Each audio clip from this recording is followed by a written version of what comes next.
Hello, guys, and welcome back to the Healthy Not Complicated podcast. I'm your host, Health Coach Kait, and today we're going to be doing a little bit of a different style topic. We're going to be talking about my double jaw surgery. Now, if you guys have been around for a while, you will remember when I had braces, adult braces. That's one of the things we're going to get into today, what that whole experience was like.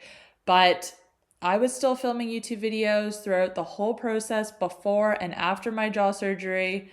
Oh my God, watching some of those videos afterwards where my face is so swollen and I can barely move it. I don't know how I was doing it. But anyways, this video and this podcast episode is going to be for anyone who is considering double jaw surgery. I'm going to talk about whether I regret the surgery, things I wish I knew before I had the surgery, and just kind of go through the whole process, including cost and all of that. Now, if you guys have any questions, because let me tell you, before I had the surgery, I had so many questions. You can leave them in the comments down below and I will answer as many as I can. Now, whether you're watching on Spotify, I'm pretty sure you can leave comments on Spotify now, so you can leave those down below there. Or if you're watching on YouTube, of course, just leave your questions in the comment section. Now, I had double jaw surgery in 2021, towards the end of 2021. And at the time, how old was I? Oh my God, that was 3 full years ago now. So I would have been 28 years old. Now, I knew that I needed to have this surgery or that I had a misaligned jaw since I was young. I think the first time that I ever went to an orthodontist was probably in grade 7 or grade 8. So I was in middle school. And look, I'm going to put some pictures on the screen, so if you're watching the video, you can check those out. But there was a lot going on with my teeth. First off, I had to have a palate expander to sort of widen my upper jaw because my 2 canine teeth, they didn't fit in. They were in front and there wasn't enough space for them. Oh my God, the whole experience with the palate expander, that was something else. If you don't know what a palate expander is it's basically like a bar that goes across the top of your mouth. And they give you a little wrench every day. You go in, or my mom went in, put the wrench on the bar and cranked it, I think like once or twice, and it moves your jaw out just like a millimeter. But man, that was painful. I did that in middle school and had braces, and that kind of straightened everything out. I only had braces on the top. I didn't have them on the bottom at that time because they kind of said to me, they're like, look, your jaw is misaligned. You need to have double jaw surgery if you want it to be corrected, but we won't do that surgery until you're 18 and until you've finished growing. So at that point, I was probably like 13, 14, and I was like, okay, just didn't think anything of it. I didn't really think too much about my teeth at that point. Looking back, man. So I guess I'll just tell you what I had done when I did have the double jaw surgery, finally at the age of 28. They moved my lower jaw backwards and kind of straightened it out because it was crooked.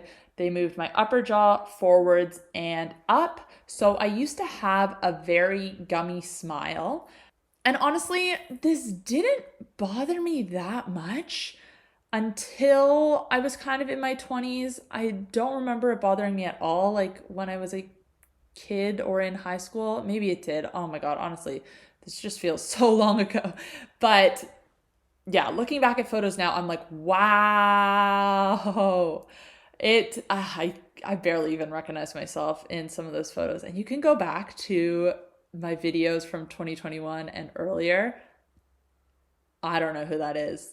I'm kind of jumping all around here, but it also changed the shape of my nose when I had the surgery. I'll get into that in a little bit as well. But let me tell you, the recovery process, it was pretty extreme. And that's where we're going to get into if I regret it or not. So anyways, I just wanted to make this video to kind of go over everything. I know I did something similar a few years ago, but I want to talk about it now since I'm like fully recovered and just anything I kind of didn't realize at the time or that I might have missed, and kind of just give like a little bit of an update. So one of the things, well, I skipped over this as well. So when I turned 18, I can remember the topic of like jaw surgery, my mom bringing it up to me, and I can remember going to an oral surgeon back when I lived in Canada and talking to him. And he was like, all right, if you have this surgery, you need to have braces on for a year before the surgery. We'll do the surgery. It's like a massive recovery. You can only have liquids for 8 weeks, and then you have another full year of braces. And at that time, I was 18, and I was like, hell no, I am not getting braces for 2 more years. And like I said, it didn't really bother me that much at the time. Now, as I started to like go through my 20s, I started to notice the impact that my jaw was having. Also, another thing that was going to become an issue eventually was because of how my jaw was aligned, my back teeth were clashing more, and my front teeth, they didn't meet at all. There was a lot of pressure on my back teeth, and eventually they would start to chip. Now, there was a little gap, like I just said, in my front teeth. And so anything that was really thin, I couldn't bite through. And for the longest time, I just didn't know what was wrong with me. I was just like, I'm just like, not a messy eater, but like I'd try to eat things and I'd be like, I can't bite through that. Why is this so hard for me to eat? And then I realized, oh, it's because my teeth don't line up properly. And that has been one of the best things that's come out of this surgery, is actually being able to eat properly. I didn't realize it at the time. But for instance, like if I ate something like a spring roll, obviously on the inside there's, I don't even know what it is, like a string of cabbage or carrot or whatever. I'd be able to bite through the outside and like tear through food. But if there was something thin in the middle, I would bite through, but I couldn't, because my teeth didn't meet, couldn't break through that middle bit. And so I'd like take a bite of the spring roll and then all the inside would just like come out in one bite. And I just, same with like sushi rolls, anything like that. Even like noodles, I couldn't bite through a noodle.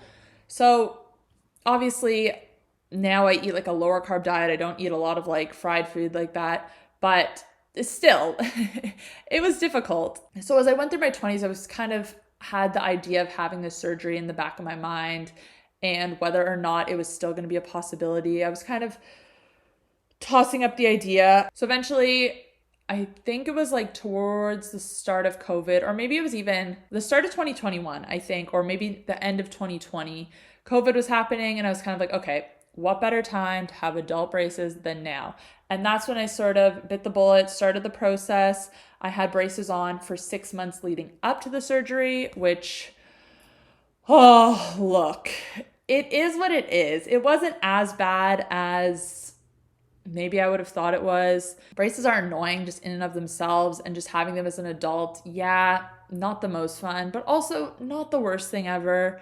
Yeah, they are a pain to clean. Yeah, if you drink coffee, I had like the clear braces, so the elastics, they stained really easily. I always was self-conscious about what my teeth looked like in terms of just like the staining from foods I was eating or things I was drinking. That honestly wasn't the worst. So if the braces are what's holding you back, time flies. I think I had my braces on for like just over a year. So not as long as what was originally told to me when I was back in Canada. And it just depends on so many factors. But basically the thinking is they want your teeth to be in the perfect position for when you have the surgery. And then they need to remain in the perfect position after the surgery. Now, I have seen a few videos from people who didn't have braces on, and I don't know how that worked. Honestly, I would rather just have everything absolutely perfect, because it is such a big procedure. It is so precise that get the braces. Like, I don't know why you wouldn't. It's not as bad as you think. Now, the surgery itself, look, I wasn't too afraid until the actual day, and then I started to freak out a little bit. Like I said, the recovery process is pretty extreme. Obviously, they break your jaw in like, well, if you're getting double jaw surgery, they'll break it in like 2 places and then 2 places. If you're just doing one jaw, then yeah, just like the tube, they cut your bones, they move everything around. I have so many screws in my face. So it's a very invasive surgery. In my case, they cut in on both my cheeks and sort of like stuck things in and worked through that way. So I had stitches on both sides. I don't even think you can see the scars anymore. They weren't that bad anyways. It was just like a couple stitches on each side. So it is pretty severe. And I think you really need to have a good support system going into the surgery, because afterwards you're going to be out of commission for at least a couple of weeks. I think the first week was the worst of it for sure. After that, I was able to sort of like move around and function and whatnot. But yeah, that first week, you really need a good support system. You really need someone who's going to be there most of the time for you. I think you need a pretty strong why. Now, obviously, if someone has told you, a professional, an oral surgeon, an orthodontist, that you need jaw surgery, that's not usually coming from like an aesthetic point of view. That's usually them saying you need it for like functionality, or like in my case, to avoid like your teeth chipping eventually. Also, like I said, I had issues with eating, which I didn't really realize were as severe as they were. Another thing that I realized after I got the surgery was how pinched my nostrils were, just because of the placement of my jaw. And even as soon as I woke up from the surgery, I felt like I could breathe so much easier through my nose. And to this day, that has been something that I still can breathe a lot easier through my nose. You guys will know that I've promote like mouth tape and like nasal breathing when you sleep here on my channel in my community, because nasal breathing, especially when you're sleeping, so beneficial. I'll link a video on mouth taping up above if you want to check that out afterwards. But I could not close my jaw comfortably. So when I was sleeping, like I was a mouth breather, and there wasn't much I could do about it because, like I said, my bottom jaw was crooked. It didn't line up correctly. So this is one of the first things when I saw my oral surgeon that he said to me. He's like, oh, when you close your mouth is closed, but your jaw is still hanging open. Like you've trained your body to close your mouth, but your jaw is still open, if that makes sense. Now I can close my jaw comfortably, no issues. So that was another reason that I really wanted to have the surgery, was because I could nasal breathe when I slept if I used mouth tape, but I could not keep my jaw closed comfortably on its own in order to nasal breathe. And now I don't need mouth tape. I can sleep with my mouth shut, just nasal breathe, no problem. I'm kind of jumping all over the place in this episode, so I did have a plan and I'm flailing. So hopefully you're following along, and hopefully you're finding this helpful if you're considering jaw surgery. I guess now let's talk about the recovery process. So obviously the surgery happened. I was in hospital for 2 nights, 1 night. Why can I not even remember now? I'm pretty sure I was in hospital I cannot even remember. I think it might have been 2 nights. I think they said like 1 night per jaw. Like if you're having just single jaw surgery, that you'd only stay in the hospital for 1 night. So I woke up in the hospital and stayed another night. Honestly, the pain meds, you can't feel anything when you first wake up, and you have pretty strong meds that they give you to take home. So pain wasn't an issue initially.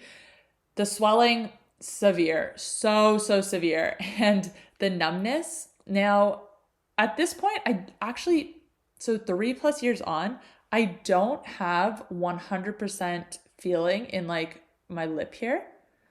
I'd say my feeling has probably come back, let's say 95%. It's just like a little tingly, and like I wouldn't notice it if I wasn't talking about it right now. This numbness, I would not say that's a reason to not get the surgery. Like I said, I barely notice it. But for some people, it can be more severe. I think for most people, it's not. That's just something to consider. The swelling, horrendous. It was actually so funny though. Like just like looking in the mirror at yourself and like you can't move and like you're so swollen and you can't feel your face. And even just like trying to eat or like drink, because you can only have fluids and soft food for the first like 4 weeks or whatever. I can remember like trying to sip and just like pouring it all down my face because I just couldn't feel anything. And I was like, oh man. So there's a little bit of a learning curve in terms of eating afterwards, but you really need to start eating right away, because I wasn't eating enough initially. And the first day I went home, I took my pain meds, didn't eat enough, and I felt so sick. I got so nauseous. I was throwing up. And throwing up when you can barely open your mouth, when you can't feel anything, that was the worst. So that will be one of my that would be one of my top recommendations, is to just make sure you start eating as soon as possible. Anything you can, even if you don't feel hungry, because you need to be eating with those pain meds. Day 4, they say, is the worst for pain and for the swelling. And I would say that's true. I was the most swollen on day 4. And if I let my pain meds wear off enough, yeah, it hurts. And you have like stitches all in the bottom and in the top here. If I tried to smile, sometimes they'd be pulling. And I can just remember one day, this was probably like my first outing. I went out with my friend to like get our nails done. And I was like, all right, I'll be fine. And by the time we were driving home, I could tell my pain meds were wearing off. And she said something so funny. And I was like, trying so hard not to laugh, because when I was smiling and laughing, I could feel my stitches pulling, and I was like, but when you're trying not to laugh, you're just laughing more. Oh my God, that it was so painful, but like looking back, hilarious. So that would be another recommendation, would just be to stay on top of your pain meds. I know it can be pretty scary with all the stuff you hear about addiction and whatnot, but you just need to get through those first couple of weeks. I think probably I'll have to go back and see what I said in my previous video, but I'm pretty sure after 2 weeks, I was like, maybe even after 1 week, no, probably 2 weeks. 2 weeks, 10 days, something like that. I was off my heavy pain meds and was just taking like Panadol and ibuprofen. And I was really trying to like minimize when I was taking that as well. But I think I stayed with my friend for probably a week after the surgery, and then I came home and was just on my own. Honestly, my next recommendation would be to just try to keep moving and try to get back to normal life and some routine a week after. Like, you want to give your body that first week to fully recover, to be 100% dedicated to recovering. But then after that, you want to start to ease back into it. You don't want to be lying around for too much longer after that. And honestly, it's pretty boring. You can only watch so many TV shows, or I can at least. Now, I want to talk about the results, because it is obviously, like I've said, a pretty invasive surgery. It's an expensive surgery. Honestly, it's not the most expensive. I think I probably paid, the surgery itself was about $10,000, and I think that was with the anesthetics and everything. And then the braces were probably like $2,000 or $3,000, probably in total about $15,000. Not the most expensive surgery in the world, but not inexpensive by any means. And honestly, it probably took about 3 months for the swelling to go like 95% of the way down. They say it takes a full year for your bones to fully heal from it. In all honesty, I have no regrets at all. I am so happy with the results. Like I said, I can close my jaw comfortably. I have no trouble eating anymore. There are like a few little things, like the numbness in my lips, and also, this is going to sound weird, but like the skin that, where they stitched me up here, it's not smooth. Like, it's a little, the skin stretches in a weird way. Like, if I run my tongue sort of like that, it honestly grosses me out, because the skin is just like,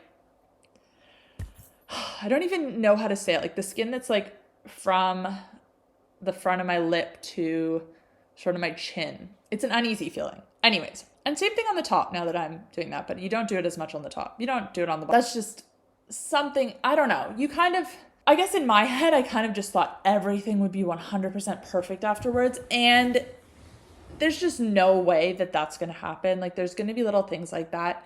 Even there's like a spot on my chin where if I touch it, yeah, like even here, it's still like a little bit tingly. Not enough to notice or anything, or to like impact my day-to-day life, but just something else to note. And there's a spot here that like, it's not like sore. I don't know how to explain it, but it's just like, yeah, like nothing on this side. This side's just a bit tingly. It's just interesting. But honestly, the recovery was so worth it. Yes, it was hard, but it wasn't impossible. I did a lot of ice rolling when I was recovering. I did a lot of red light therapy, which I really think helped to speed up my recovery. There isn't really anything I would do differently other than like trying to eat a little bit more post surgery. I relied heavily on these shakes post surgery called, or they're from Health Coach is the brand. I'll link them down below because they're like a complete meal shake that doesn't have any vegetable oil, has the right balance of like fat and protein. They're like a little bit lower in carbs. They have everything you need. They're not specifically formulated to help you recover from surgery, but they are formulated to be like a complete meal replacement. Huge fan of those. I think that they really helped to improve my recovery as well, because a lot of meal replacement shakes, they do have like inflammatory oils in them. They have like soy and things like that, which are not good for keeping your inflammation down. So swear by those shakes. Again, I'll link them down below. Those I think really helped me to speed up my recovery. The red light therapy, like I said, I'll link that down below as well. That was another thing that I think when I went in maybe 4 weeks post-op and saw my surgeon, he said I was recovering faster than like usual. I even think at that time, it would have either been 4 or 6 weeks, I was like allowed to start eating some harder foods, which is sooner than I would have thought. I think I was initially told 8 weeks. But honestly, my quality of life has improved. Like I said, I can eat better, I can sleep better, I can breathe through my nose better. I do kind of have a little bit of a lisp now that only comes out when I talk a lot, which I do since I have a podcast and a YouTube channel and all of that. I don't even know if anyone else can hear it, but like sometimes if I'm just like talking, it'll like start to come out and I'm like, oh, like where did that come from? And I think it's just like to do with, again, sort of like the little bit of numbness I have in my lips, or I don't even know. Anyways, again, that is not a reason that I wouldn't have not got the surgery if I knew that was an outcome. I'll take the lisp. I am so happy with the results, and obviously my smile is less gummy. Yeah, and I guess that is basically all I have to say. So I hope you guys found this video helpful. And like I said, if you have any questions about jaw surgery, if you are considering the surgery, if you're in Australia and you want to know more about the process here, I can definitely answer questions about that. Just leave them down below. But thank you guys for watching, and I will see you next time. Bye.